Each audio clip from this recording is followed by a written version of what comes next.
You make no friends in the pits and you take no prisoners. 1 minute you're up $500,000 in soybeans, and the next, boom, your kids don't go to college and they've repossessed your Bentley. Are you with me? The revolution starts now. We have to pass the bill so that you can find out what is in it. Turn those machines back on! You are about to enter the Peter Schiff Show. Show me the money! If we lose freedom here, there's no place to escape to. This is the last stand on earth. The Peter Schiff Show is on. I don't know when they decided that they wanted to make a virtue out of selfishness. Your money, your stories, your freedom. The Peter Schiff Show.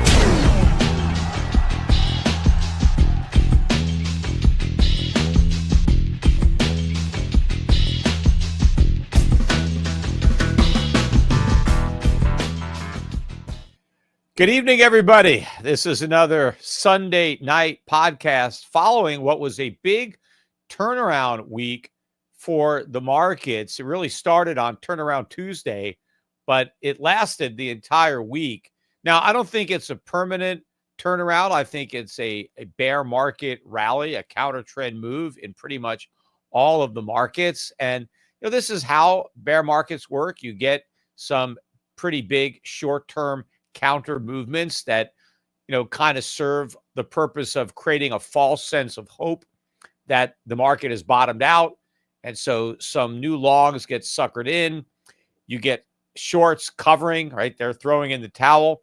And I think that's what happened. It started on Tuesday, but that followed Monday, where the Dow dropped another 1,000 points. And we had a big drop in the dollar, a rally in gold. And the catalyst for that day's decline, I think, was Donald Trump's off-the-cuff remarks on Truth Social.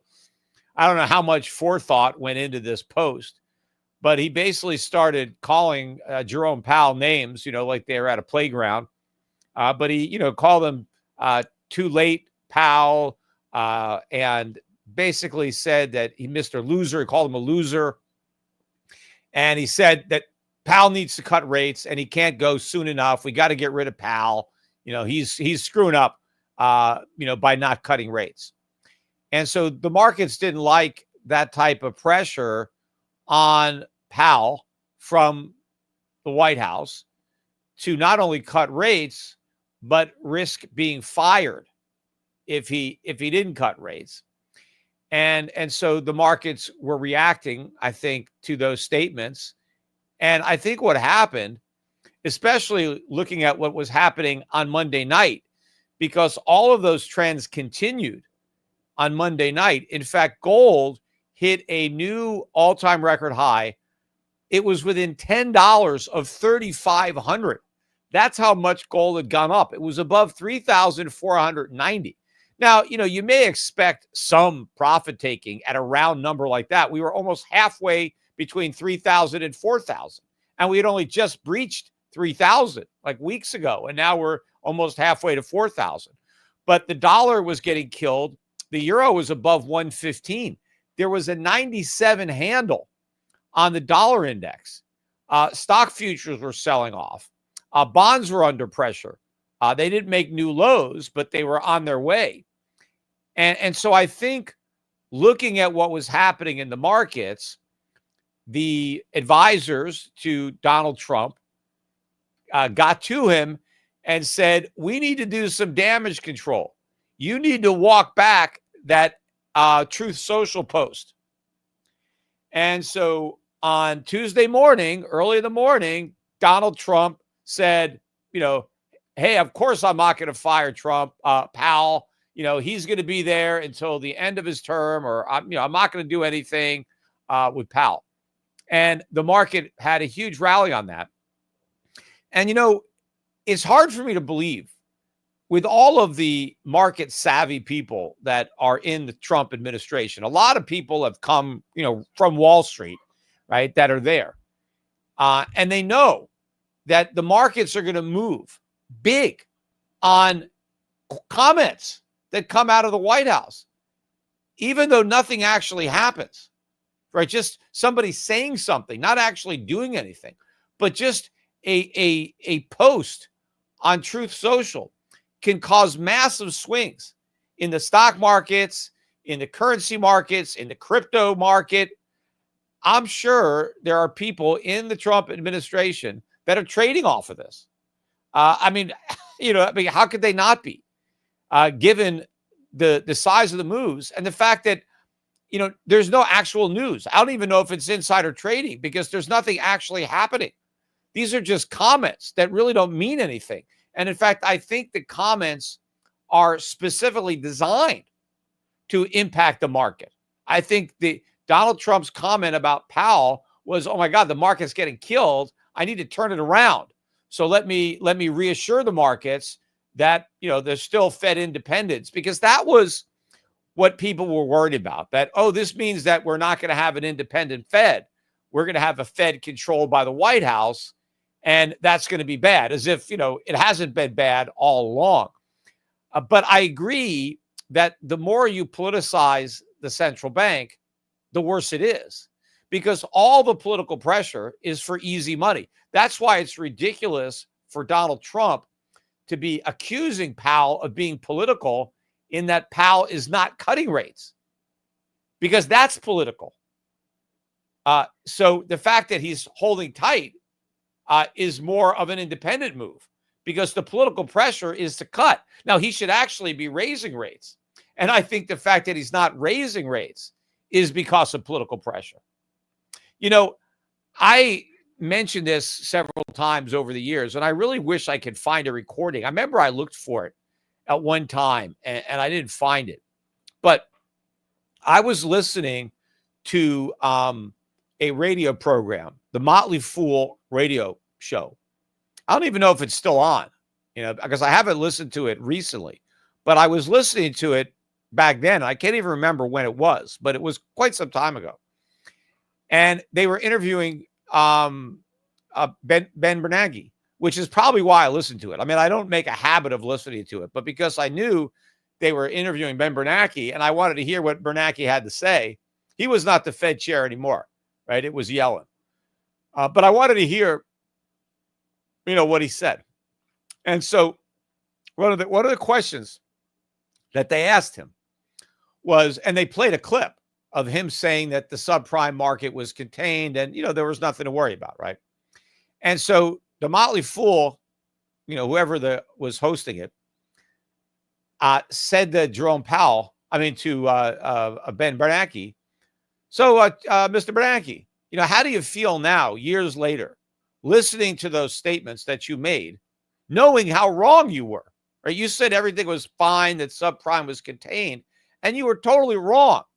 So, what are your thoughts now, right, on how wrong you were? Which I thought was, a pretty ballsy question, good question to ask him, because he clearly was wrong. And so, how do you feel? And I was very interested in his response, right? Because I thought, what was he going to say? Yeah, I thought he was going to say, well, we all got it wrong. Nobody could have seen this coming. I wasn't alone. All the major economists, everybody on Wall Street, everybody in academia, we all thought it, so, it was a, 100-year flood. Nobody could have predicted this. I'm not God, right? I can't see something that comes crazy out of left field, right? So I thought he was going to make some excuse that, everybody got it wrong. He didn't say that. He actually told the truth, I think. And, maybe you have to be an ex-central banker before you can tell the truth.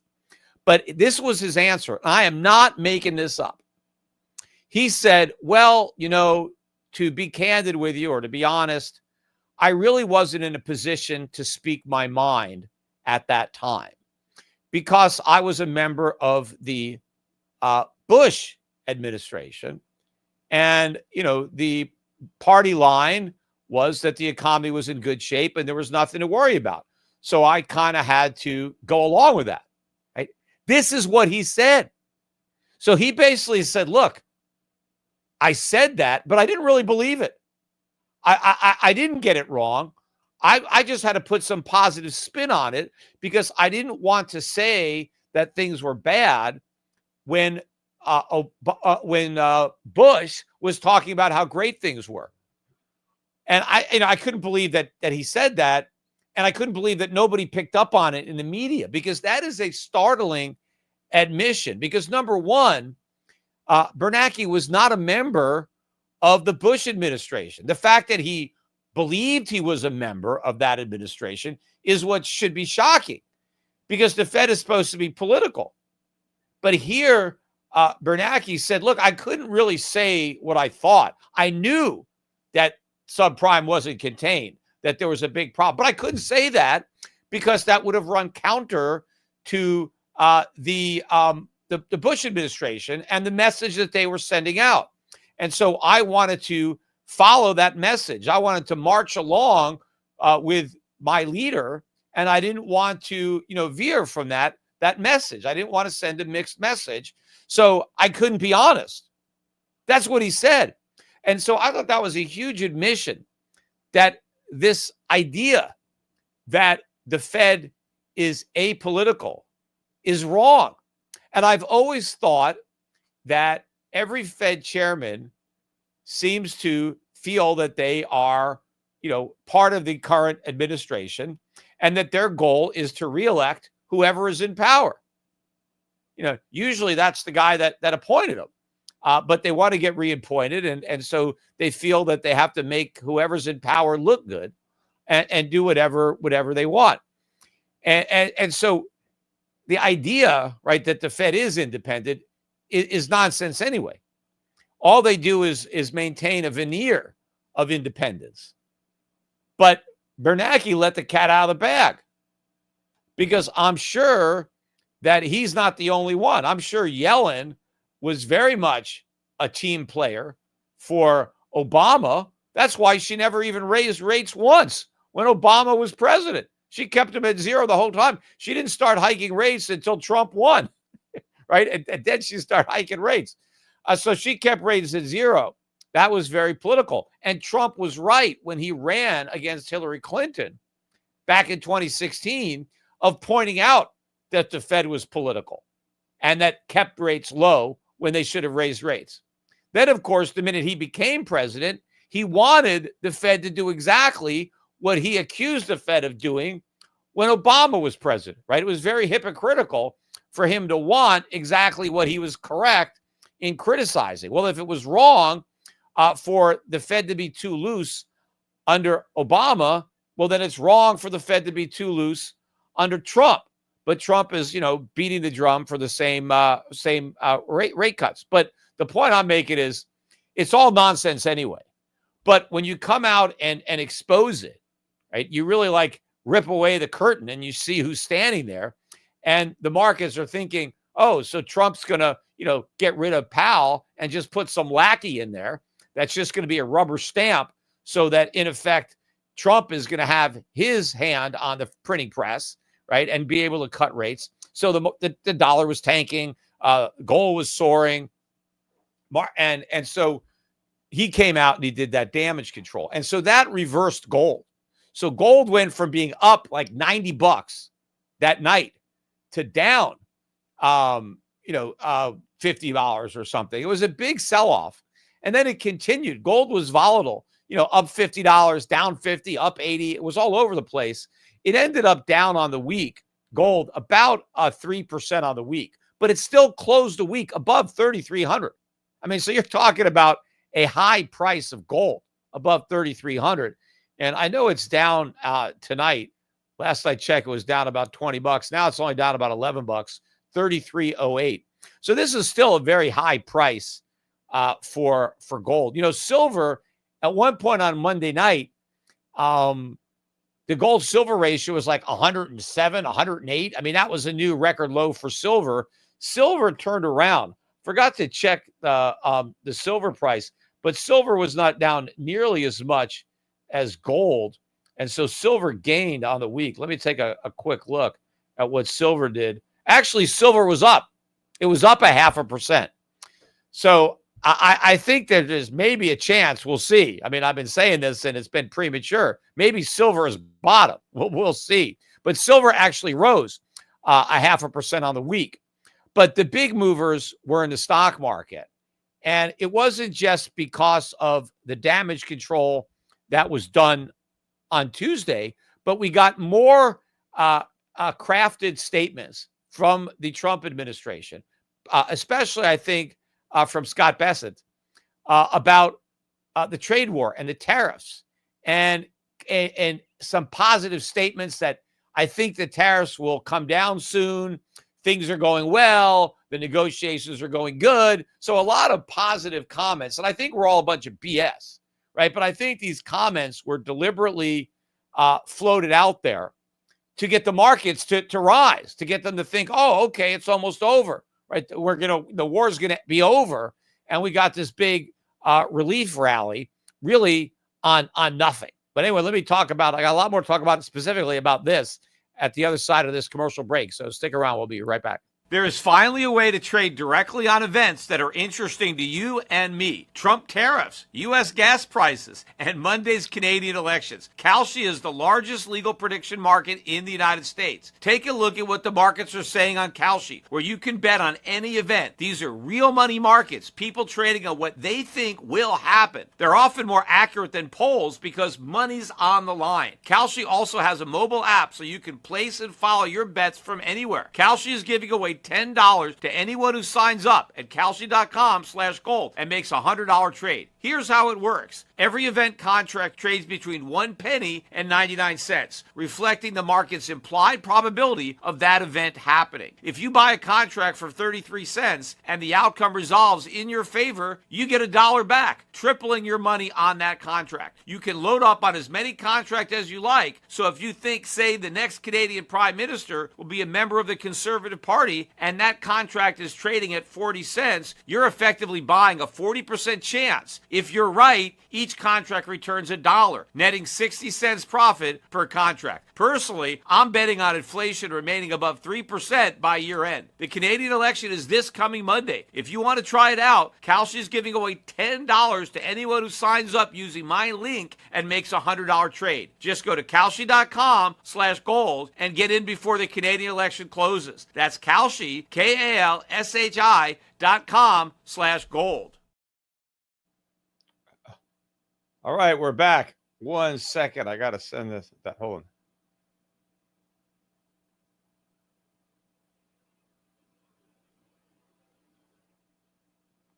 on. Okay. Anyway, what was I talking about? I got distracted by this email that came in. So I'm talking about the reversal in the markets.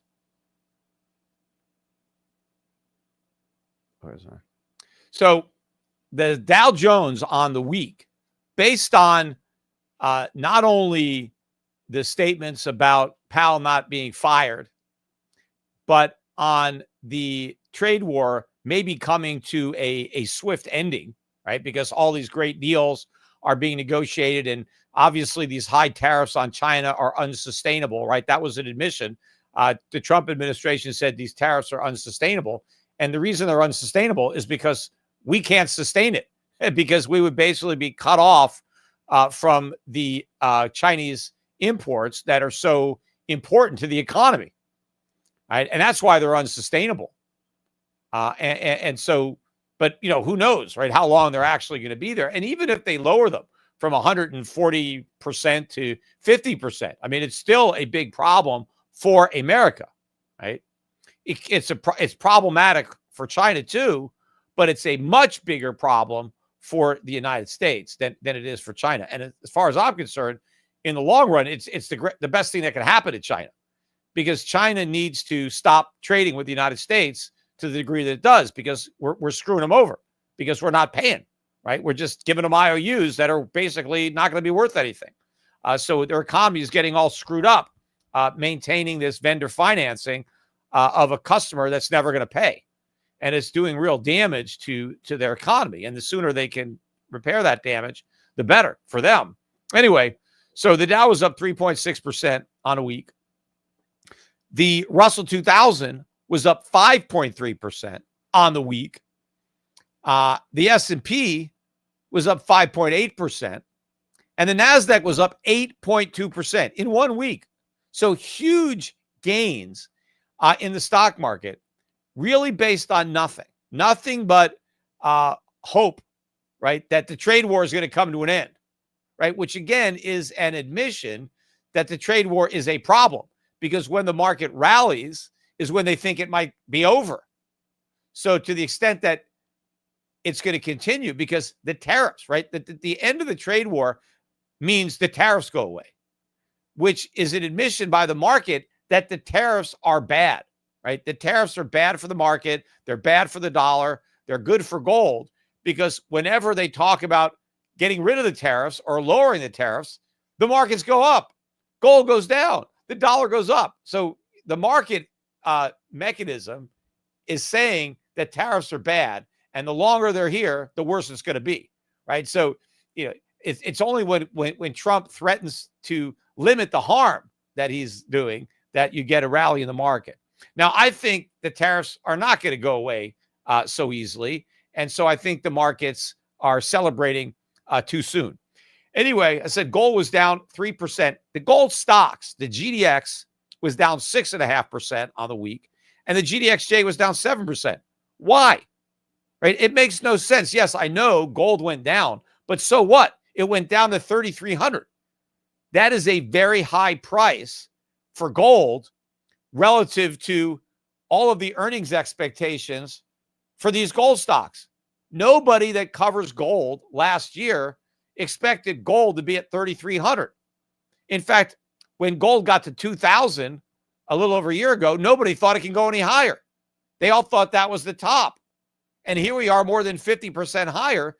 And stocks like Newmont and Barrick are lower than they were back then when gold was at 2,000. Now, there are some stocks that are higher, but the two biggest stocks are actually lower. So why should they even go down at all?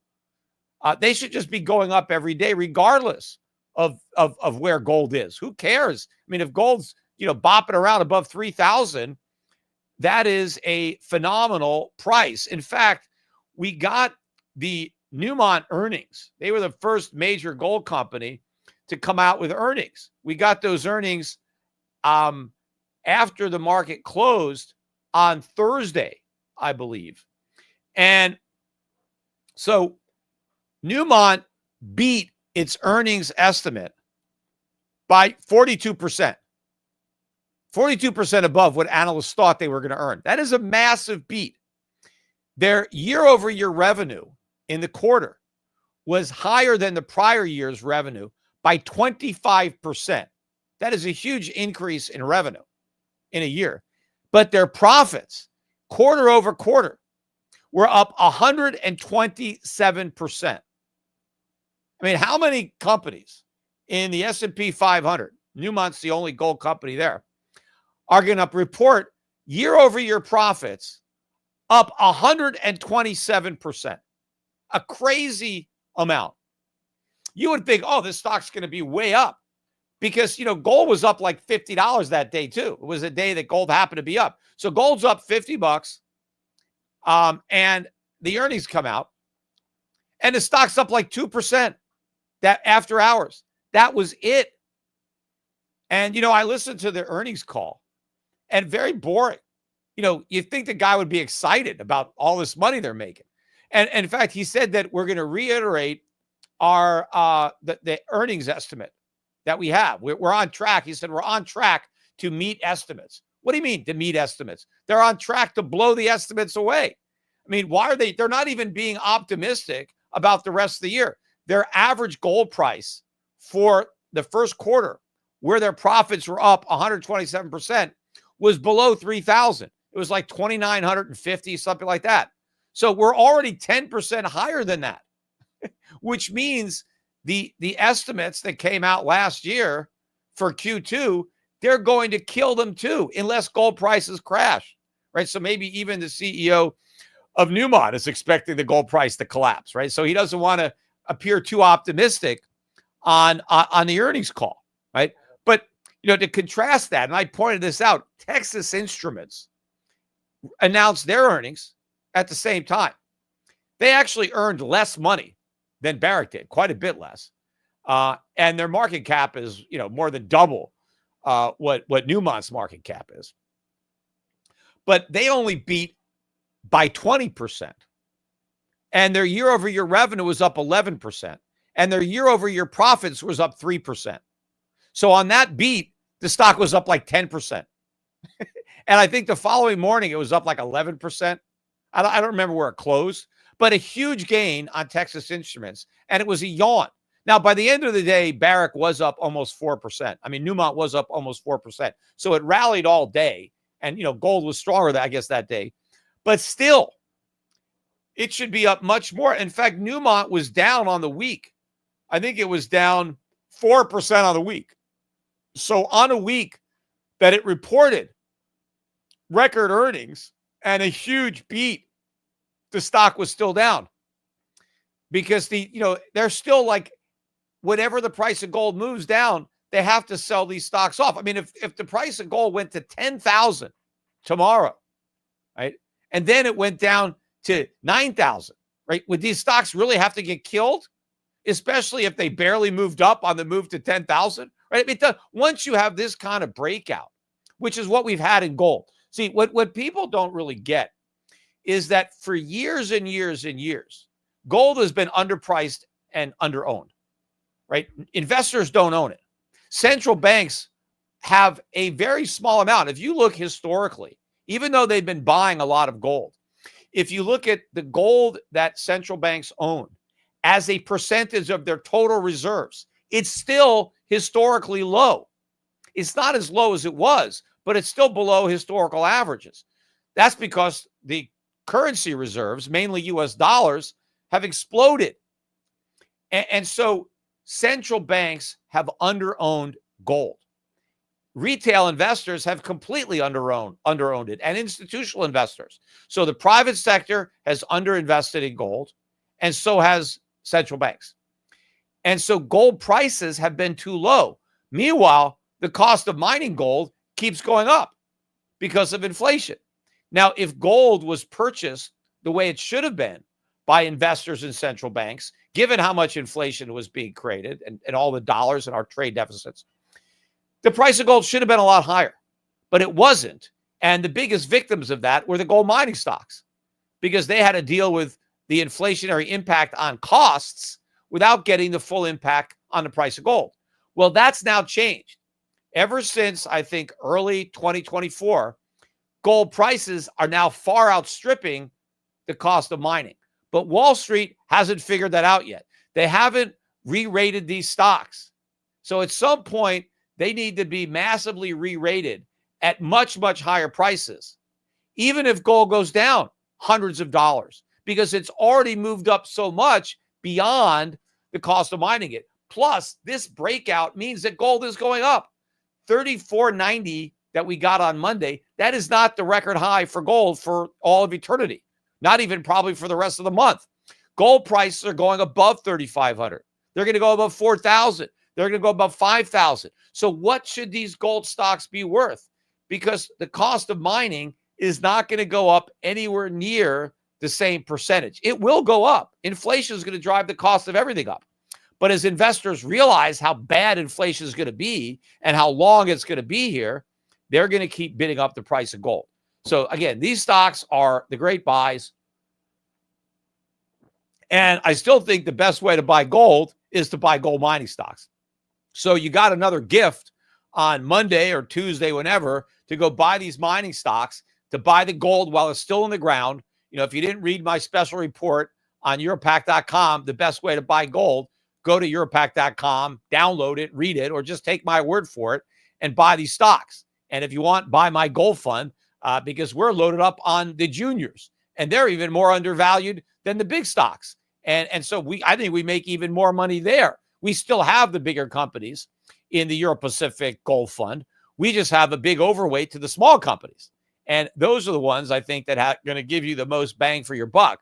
And so the symbol on my gold fund is EPGIX. That's the no-load version of the gold fund. Now, speaking about gold, fool's gold, Bitcoin also rallied quite a bit. It was up 9% on the week.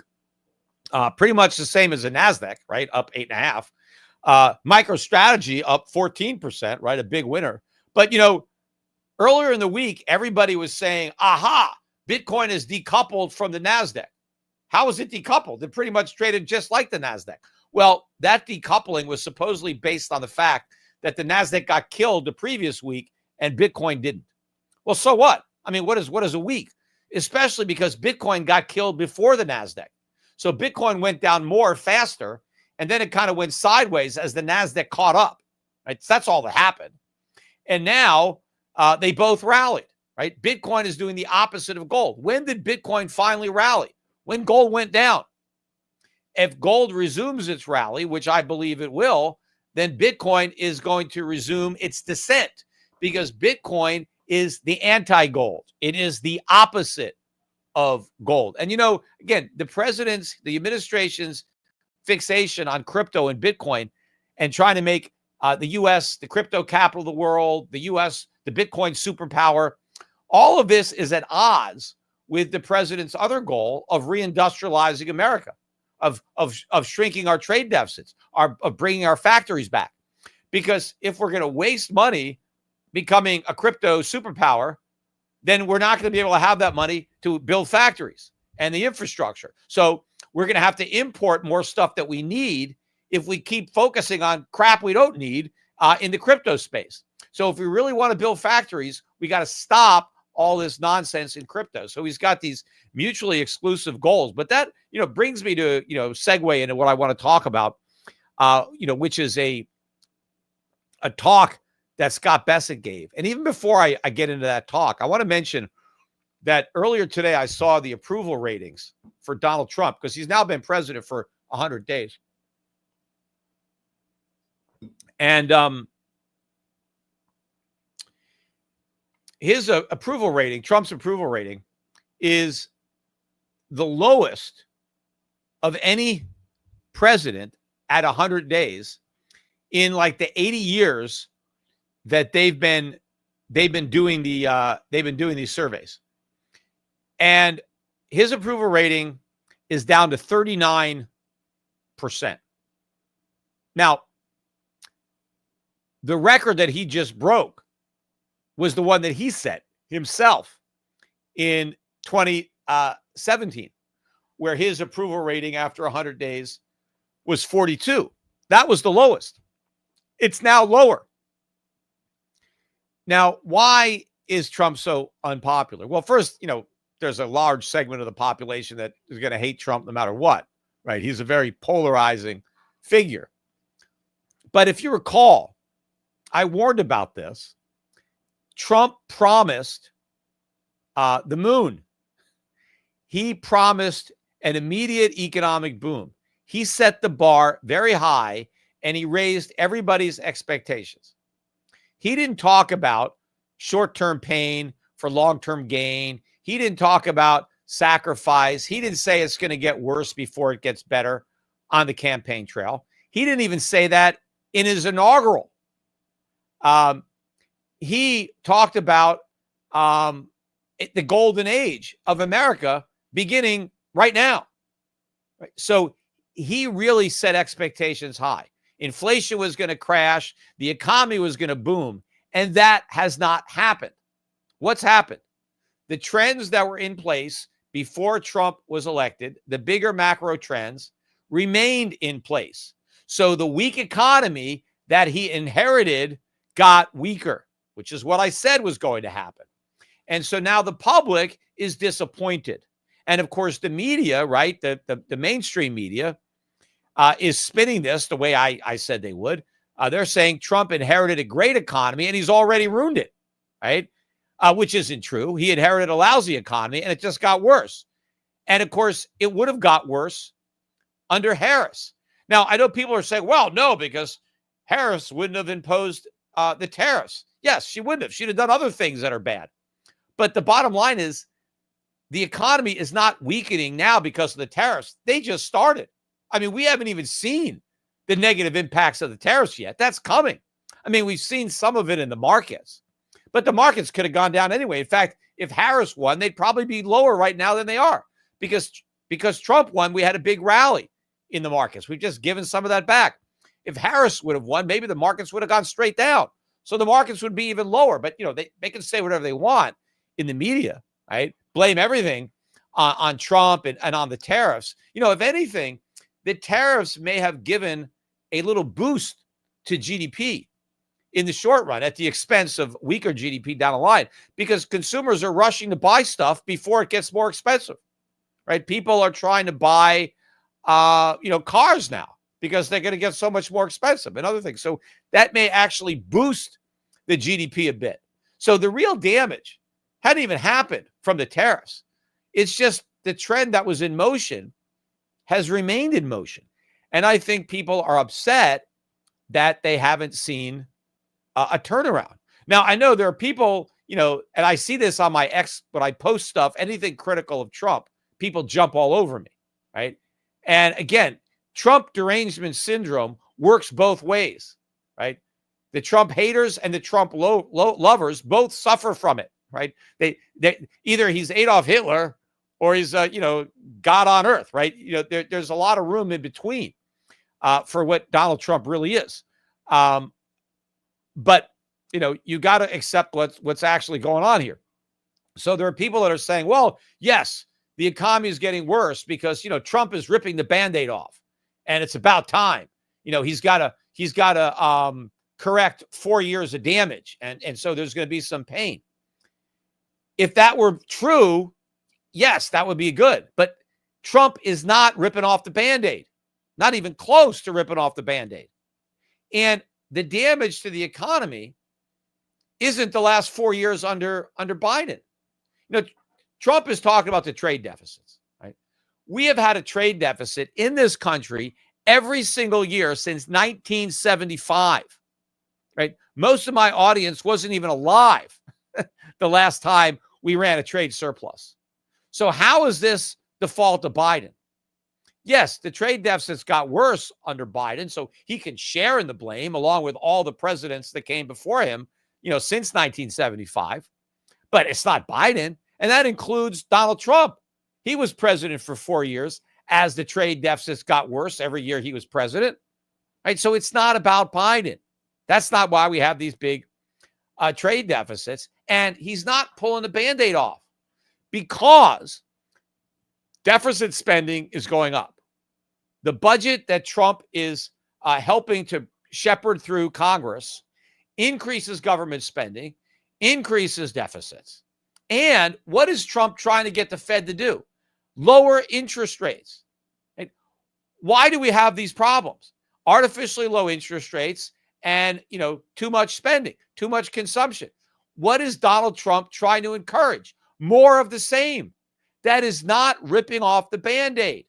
Donald Trump wants to continue all of the policies that are responsible for the problems that he says he's trying to solve. Now, Trump is saying, well, the reason that we have all these problems is because of foreigners cheating, right? And that's what's been happening for the past 50 years. The world has been screwing us over. They've been cheating us. They've been playing us for suckers. We've been the patsies, and we're mad as hell, and we're not going to take it anymore. And I'm the guy that's going to put a stop to it, right? That's what he's claiming. And so people think, hey, we're solving our problems, with these tariffs. We're not solving any problems with the tariffs. You can't solve a problem by going after a symptom, right? It's like you can't cure a disease by trying to cover up the symptoms, right? That's what we're trying to do. We're trying to put a Band-Aid on the symptoms, not rip it off the actual sore, whatever the disease is. And that was really echoed by Secretary Bessent in this talk that I heard him give a few days ago, and in which he basically said a lot of the same things that I've been saying, stuff I wrote about in my books. He's saying that stuff now, right? He's saying that America's industrial base has been hollowed out. Yeah, that was a big part of the real crash and crash proof.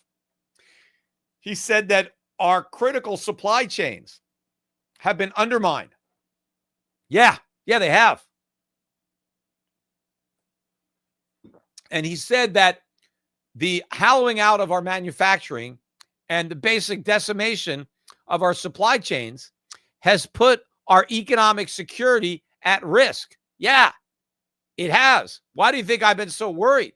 What do you think I've been warning about? The unsustainable nature of these deficits. And I've always focused on trade deficits as the indication of America living beyond its means and us enjoying false prosperity that has been paid for by foreign subsidies, right? But then after he finishes talking about all that, he then says, or he blames all of this on unfair trade practices coming from the rest of the world, right? The rest of the world is taking advantage of us. And he said that has to end. The world has to change, right? So in other words, the world needs to solve our problems, but the world didn't cause our problems. Look, even if, right, every country that has tariffs went to zero, like including America, because we got a lot of tariffs too. But if the whole world went to zero tariffs today, it would barely move the needle on our trade deficits. It may not move it at all. It is a small part. I mean, most of the tariffs really impact our agriculture. So how much more soybeans, and corn are we going to sell? I mean, I don't know. But tariffs are not part of the problem. Look, one of the negotiations they're doing now is with South Korea, right? They were talking about, we're really close to a deal with South Korea, right? So I looked up the average tariff rate in South Korea on American goods coming into the country. It's 0.75%, not even 1%. So you're telling me that our trade deficits with South Korea are the result of a tariff rate that's less than 1%, right? Somehow that's priced us out of all the South Korean markets, that 1% tariff, which is lower than our sales taxes by far. And you know what our tariffs were on Korean goods? I mean, before we slapped them with a 10% tariff plus a 25% reciprocal tariff, right? Before Trump launched the trade war, our tariffs, right, on South Korea averaged 3.3%. So we were tariffing imports coming in from South Korea at like 4 times the rate that they were tariffing our imports. So by Trump's own standards, we were ripping off them. We were cheating them. We were the ones that weren't playing fair because we had higher tariffs than they did, right?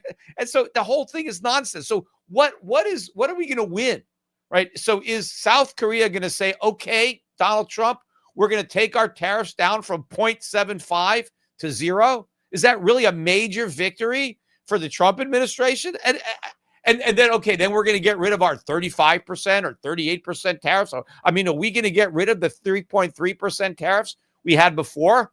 Because if that's the case, if we have to get rid of 3.3% tariffs to get them to get rid of 0.75, doesn't that mean they won and we lost the way Trump looks at it, right? Because tariffs are good for the country that imposes them.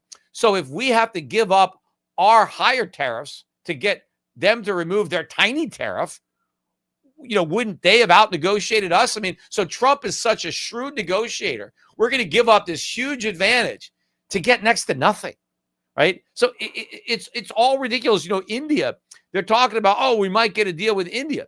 India's tariffs are a little higher. I think they're about 3% or something like that. But these are low tariffs. And of course, they only affect, a handful of goods because a lot of this stuff goes in tariff-free.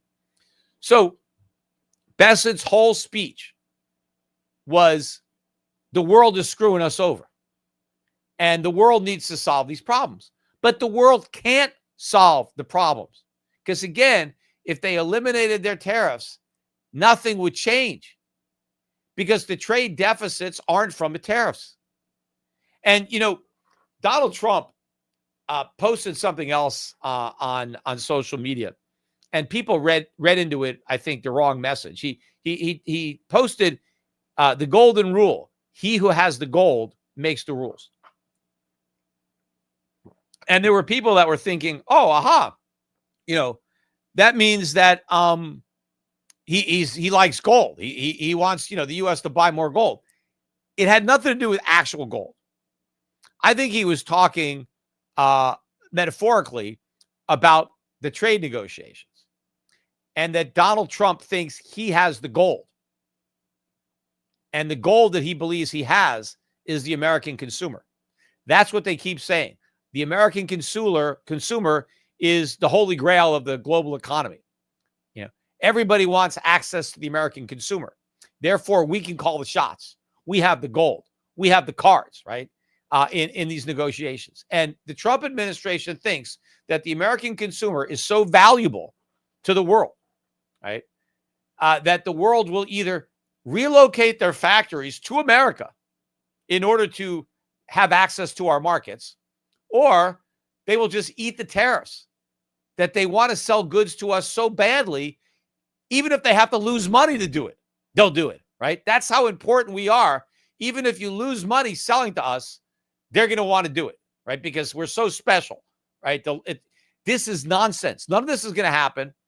The foreigners aren't going to move their factories here. Yeah, just because they mentioned a couple of factories that will probably going to come here anyway. The vast majority of the factories are not coming to America because they won't be profitable in America.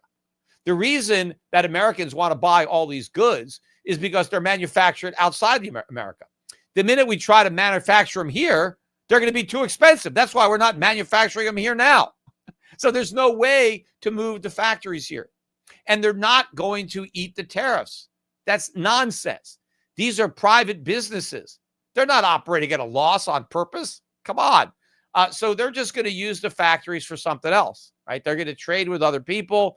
They're going to consume themselves. So Americans are not going to get the factories. They're just going to get higher prices. So either you pay the tariff or you go without the good. That's what's going to happen. And it's going to have a devastating impact on our economy. And the government is, sugarcoating this. I was listening to Austin Goolsbee, who is the president of the Federal Reserve Bank of Chicago. So he's an important guy. And in fact, he used to chair the President's Council of Economic Advisors under Obama, which is another reason I've said that we don't even need these advisors, right? We didn't even have it until after the Second World War. And America had a much stronger economy when the presidents had no economic advisors. I mean, we made it as a country from 1789 to like 1946 with a president that had no economic advisors. And we had a stronger economy. So we got to get rid of economic advisors, especially guys like Austin Goolsbee, because Goolsbee said, we don't have to worry about the tariffs because imports are only 11% of our economy. So it's like no big deal. Yeah, it's like the most important 11%. You take that 11% out and there is no economy because that's almost all the stuff that we consume, right? What Goolsbee is not looking at is all of the economy that relies on those imports. So he's just taking the dollar value of the imports themselves and comparing that to the dollar value of the economy. But there's a lot of other jobs. Like I was reading an article about the trucking industry and how they're already seeing a big slowdown because they don't have as many products to ship. And that's just getting started. Think about all the truck drivers. What's the number one job in America for men? It's truck driver, right? It's millions of those guys. What are they driving around in all these trucks? They're driving products made in China. So if we can't import these products anymore because they're too expensive, well, there's a lot less stuff to truck around. So we don't need as many truck drivers. So recession in the trucking industry. But where are all these trucks going? They're going to stores, right? Or a lot of them are going directly to people's homes, right? If they bought the stuff on Amazon. But a lot of the merchandise is going to stock the shelves of stores.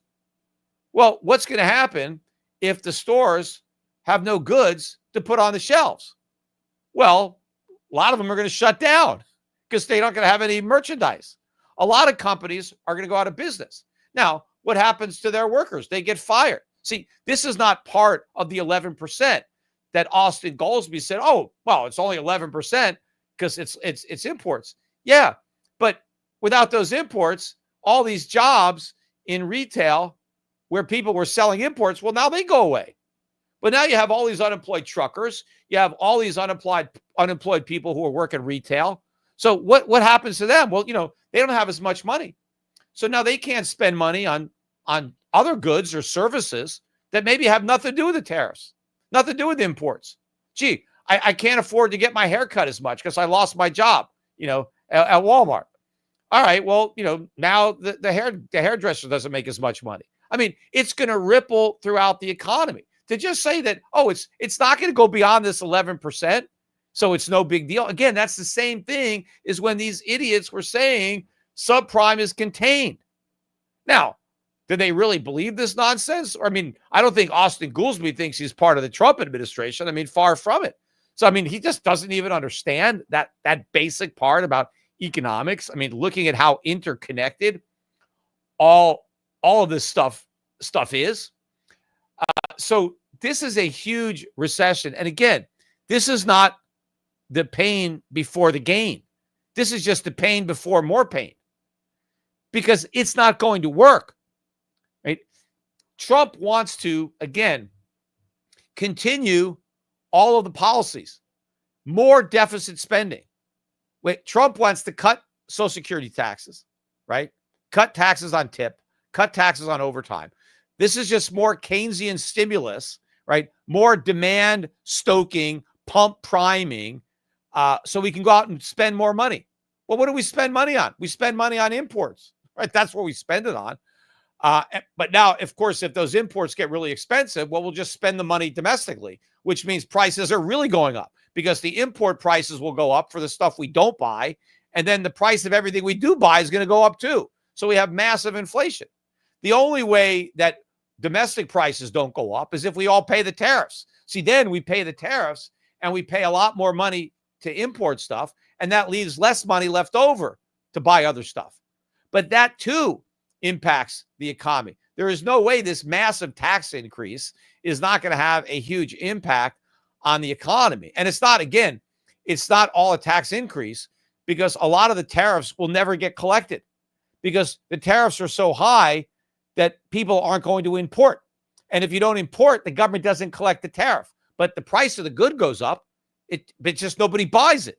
So the government doesn't get the money and the consumer doesn't get the good, but you have a recession. But what is Trump? Again, not only does he want more deficit spending, he wants the Fed to monetize it. He's demanding we need to cut rates. I want the Powell to lower rates. That is how we got into this mess in the first place. Years and years and years of artificially low interest rates, encouraging and enabling the country to live beyond its means, allowing the hollowing out of our manufacturing base and the decimation of our supply chains. We keep exporting our high-paying jobs and replacing them with low-paying service sector jobs. But how do these low-paying job holders, how do they keep spending money? Well, they borrow it. Right? They take out loans on their credit cards. They take out a home equity loan, right? So it's fueled by credit. So instead of having a good job where you can save and afford to buy stuff, we have a low-paying job, and so we make up the difference by going into debt. So we've leveraged up the whole economy. All the households are levered up. And what are we borrowing all that money for? To finance our trade deficits, to pay for all this stuff that we didn't produce and we can't afford. And Trump wants that to continue. Now, maybe he believes that we're going to just get all this tariff revenue, but we're not going to get that. Maybe he believes the rest of the world is going to build factories here. They're not going to. We have to build our own factories here, but that can't happen. Not with the current regulatory environment that we have, or the tax environment that we have, or the massive government spending. Because if foreigners aren't going to be shipping us all this stuff, they're not going to be buying all these treasuries anymore. And that means that we have to finance our own deficits domestically.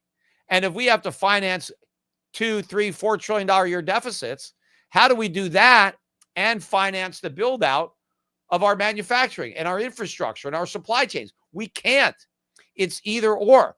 Government spending has been crowding that investment out for decades. That's why we become more and more reliant on foreign production because our government has grown so big that we're spending all our money supporting government, and we don't have enough left over to actually make stuff.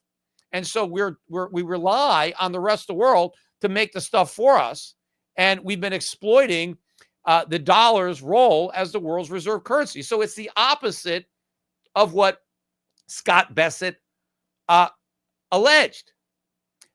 We have been taking advantage of the global economy.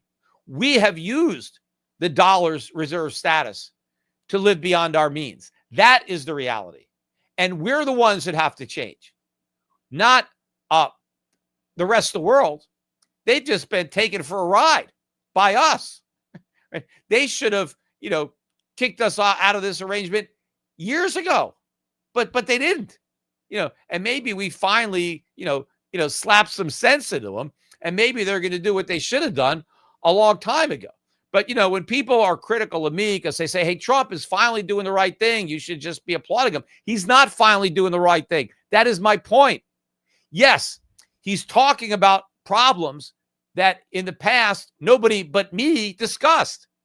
We have real serious problems, but instead of actually solving them, which would be very politically unpopular, he wants to scapegoat China and the rest of the world and demand that they fix our problems and say that by doing that, he's ripping off the Band-Aid when he's not even coming close to doing that. So in the meantime, I think you fade this bear market rally. You buy the dip in gold, even more so in the mining stocks. You sell the dollar. You keep moving assets out of the U.S. I think the day of reckoning here is close at hand. Oh, before I forget, or I'm almost actually done with the podcast, but I wanted to mention, so my wife, I talk about her songs. This is her 5th song, just came out on Friday. Love is on Fire is the 5th song. So you can listen to it, Laughing Cats on Spotify. I think we're going to put a link up on this to her latest song. But, if you haven't heard the other 4 songs, listen to all of them. I mean, they're all good. I mean, they're all a bit different. And there's more coming. I mean, I think some of my favorite ones she hasn't even released yet. But these are good songs. A little bit different style on each one. So if you don't like one, or maybe you like another one even more. But listen to the latest one and then go back and listen to all of them. Again, it's Laughing Cats is on Spotify. She's got a video that's going to be coming out too. She's been working on it for Love is on Fire. And so when that's out on YouTube, I'll let people know and they can go and they can look at it on YouTube. A couple of other things that I meant to mention. We got existing home sales for March came out this week. The weakest March since the 2008 financial crisis. What is that telling you? And home sales are getting a lot weaker. Also, I saw that refis, 42% of the most recent refi applications were rejected. That's the highest since 2013. And it may be higher for many years before because the chart that I saw only went back to 2013. And this was the highest. So people are trying to refinance out of desperation because the rates are not actually very low. I can't imagine that many people refinancing now and getting a lower rate than the one they got. So they're probably trying to do a cash out refinance, even though it's a higher rate, because that's how strapped they are. Right? They need money, and the banks are not approving these loans. So that is that is a very bad sign, I think, for the economy, because banks want to make loans, right? They love doing a refi, but the fact that they're turning these down must mean that they're really worried about the credit quality, and they don't want to do it, right? So and people are desperate. They try and everything they can to try to keep their economic heads above water. And again, don't forget Schiff Sovereign. We've been putting out some phenomenal content on the Schiff Sovereign site. We got a free newsletter worth every penny, but the premium one is only about $9 a month, and that's worth it too. There's a lot of good stuff at Schiff Sovereign, so at least try out the free newsletter by just signing up. But take I think the premium is you get a lot for your money, so you can start that out. It's monthly, so if you don't like it, you could always stop paying and just take the free content. Keep following me on X. I'm constantly posting. If you're not following me there's so much fake news coming out. I'm trying my best to disseminate the truth on all of my social media platforms. Again, if you like today's podcast or you're watching on YouTube, like it, give it the thumbs up, leave me a comment. I try to respond to some of those. Anyway, have a great week, everybody, and I'll be back again with another podcast sometime next week. Bye for now.